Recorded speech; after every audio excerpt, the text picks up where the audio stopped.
Good evening. The name's Bond, Captain Goodspeed Bond, and welcome back to the channel. With 007 First Light so close that we can almost touch it, I've been playing through every major James Bond release since 1997, from GoldenEye 007 to 007 Legends. From 1997 to 2012, the Bond gaming universe gave us some incredible highs and some pretty painful lows as well. But honestly, it's some of my favourite gaming memories. And to be honest, some of my favourite Bond memories, full stop. So today, it's time to rank all of those games from worst to best. And trust me, there's going to be a few controversial opinions along the way. Number 0012. Going into this, I really wanted to just avoid copying everybody else's rankings, and when I replayed this game, I genuinely didn't think it would end up at the bottom. But looking back, it just doesn't quite stack up against the other 11 games on this list. There's still a lot to enjoy here. Bringing back classic Bond cars, villains and allies was a brilliant idea, and there's definitely some charm to the whole thing. But outside of John Cleese's voice acting, there's nobody else that comes back to do that, and it just makes the game feel a little bit cheap and a little bit knockoff, I suppose. The controls can also be incredibly frustrating, and some of the mission time limits are absolutely brutal. And those forklift sections, yeah, they'll stick with me forever. For all the wrong reasons. Number 0011.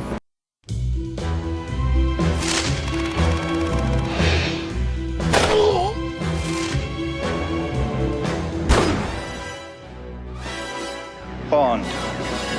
James Bond. This was my very first Bond game, so nostalgia's doing a lot of the heavy lifting here, and that's saying something when I've ranked it second bottom.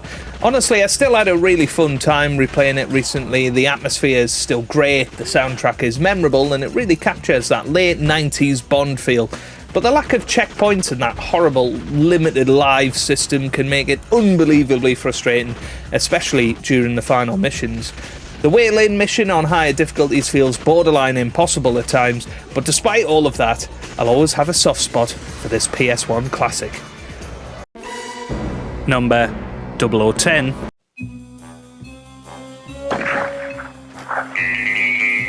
Alright, time for a controversial take. Yes, this game changed gaming forever.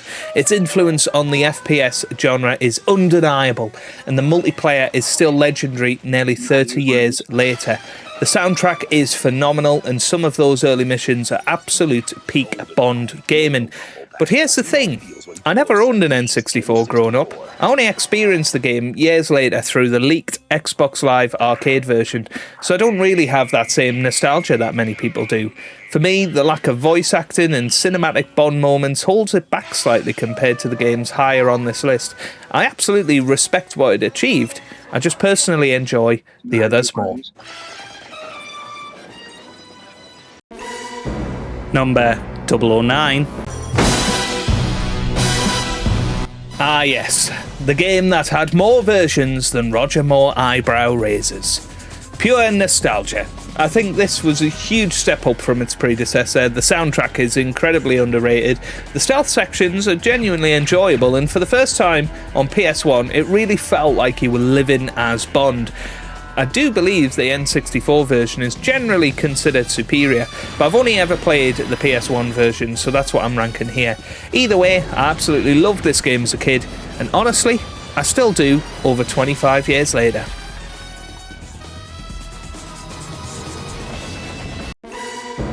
Number 008.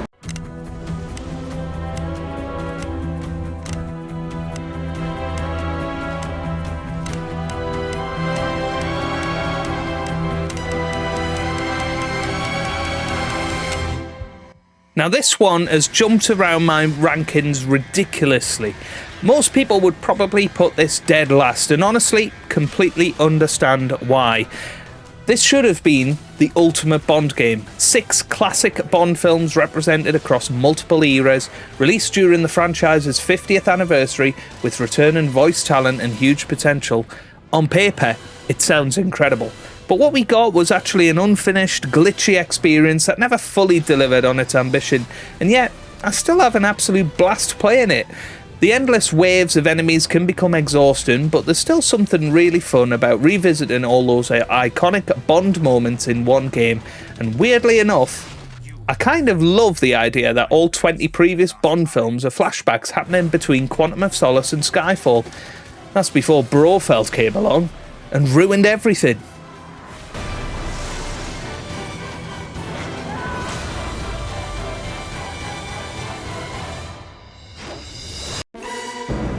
Number 007.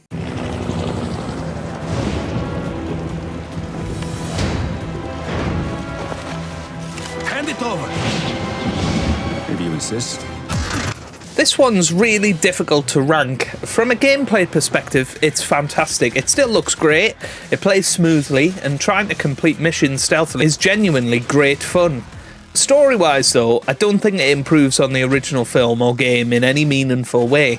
Recasting Bond with Daniel Craig gives the whole experience a colder, more serious tone, and for me that energy spreads across the rest of the cast too. But despite that, the gameplay alone carries this game high up the rankings for me.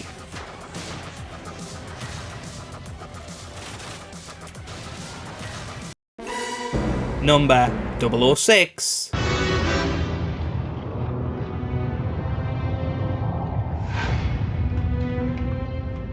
I remember being absolutely blown away by this as a kid, especially when the game suddenly throws you into the story of Casino Royale after only a few missions. Like 007 Legends, the flashback structure works really well here, and getting 2 Bond adventures in one game felt incredibly exciting at the time. Considering this was Activision's first Bond game, they actually did a really impressive job.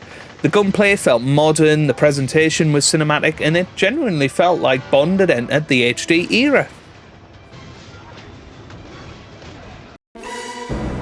Number 005.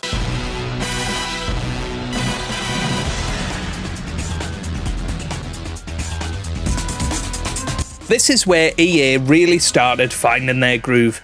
Everything about this game screams Bond. The gadgets, the music, the over-the-top action, the original story. It just works, and honestly, the story itself is actually pretty good. The only thing missing for me is a proper gun barrel opening and a slightly more polished ending. Outside of that, this is top-tier Bond gaming. And seriously, can we please get remasters of the EA Bond games someday?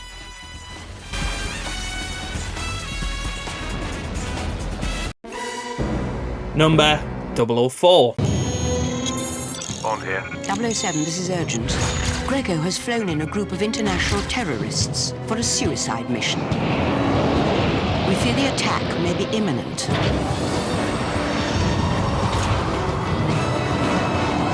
This is a game I absolutely need to revisit again soon. It's such a shame it released on the same day as GoldenEye 007 on the Wii, because this game could have easily been a much bigger success. The story is genuinely strong, the hand-to-hand combat feels great, and the cover system is a massive improvement over Quantum of Solace. It really feels like a proper cinematic Bond adventure. My only real criticism is that it needed more depth. It's slightly too short and ended on a cliffhanger that was never resolved. Still hurts all these years later. What could have been?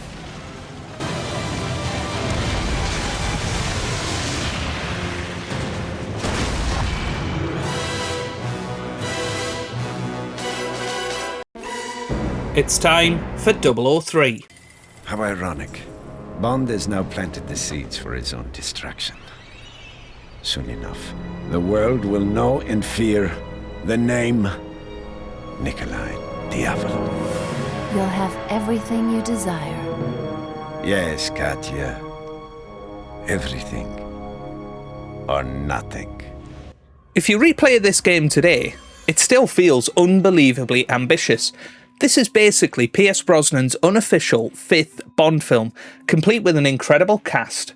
You've got Willem Dafoe as the villain, returning MI6 regulars including Judi Dench and John Cleese, and even Richard Kiel reprising his role as Jaws.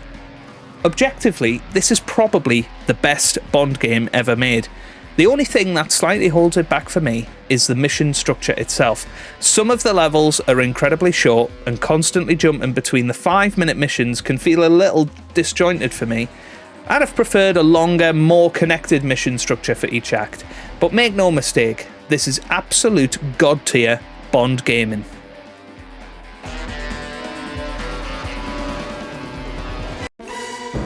number 002.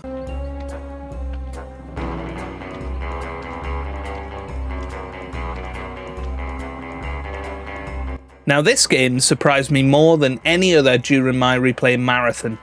EA were absolutely firing on all cylinders by this point, and while this is essentially a refined version of Everything or Nothing, the big difference is that they somehow convinced Sean Connery to return as Bond one final time. That alone is incredible. You can definitely hear his age in the performance, but having Sir Sean back as 007 gives the game a real special atmosphere that no other Bond game can replicate. I also think they did a fantastic job adapting the original story into a more action-heavy experience without completely losing the spirit of the film. The gameplay is brilliant, and I absolutely love the early section where you can freely explore 1960s MI6. I genuinely can't wait to replay this one again. I only do wish that they remade You Only Live Twice, not From Russia With Love.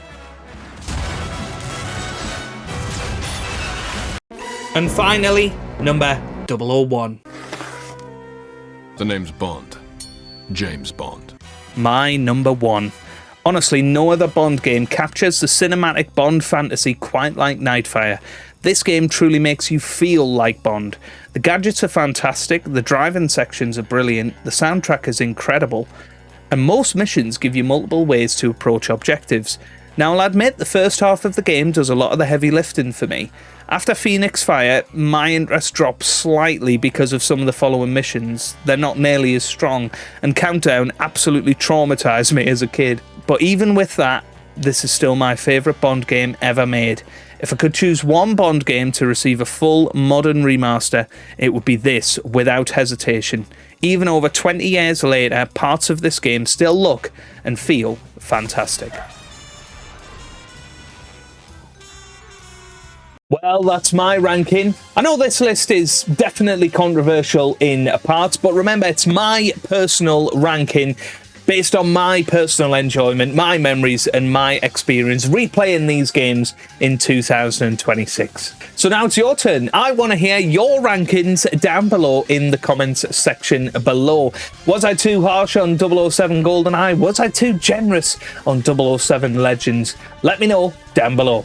And if you enjoyed that, then make sure you give it a big thumbs up down below. Subscribe to the channel for plenty more Bond content, video gaming and otherwise. We've got 007 First Light out later on today, and we are going to be playing that game. As a Bond fan, we're going to take a slow pace. We're going to enjoy ourselves checking every single nook and cranny. And once we finish the game once, we're going to go back. We're going to try and do it in every different way that you can.